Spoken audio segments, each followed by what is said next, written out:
Kulai sibuni pigi blog ngaplek sobhaya pi hakane ka channel ke jonga Western Brand GK. Kat ba nang mi kisingi gipor ke jingkiu jongnu knyang jingpang corona virus hapok ke jalak kalanang jur.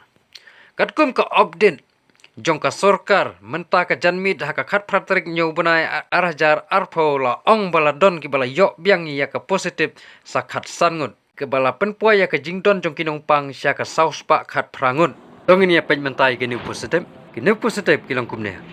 Is ka sehil nyongun kita kilong BSF sau rupaj ba lai West Garo Hill lai BSF iway rupaj ba ar riboy sau boro sangut kide ki rupaj ba sau West Garo Hill iway ka total positive case sau spa khat pra ka total active case lai spa nrupunyau pikubar hadu umta ka klip mat sau phokhandai bet kibala khlat no kilong ar nalor ka active case laispa andri punyo ha es ke sehil kilong laispa khat sau kita ki BSF arspa sau phau amphus khat sau irupaj ba nriphau ka jingdon jong ki nongpang haki district boro ka riboy district laipusan is janja hil arngut West Garo Hill khatway South Garo Hill ar North Garo Hill iway, East Garo Hill iway,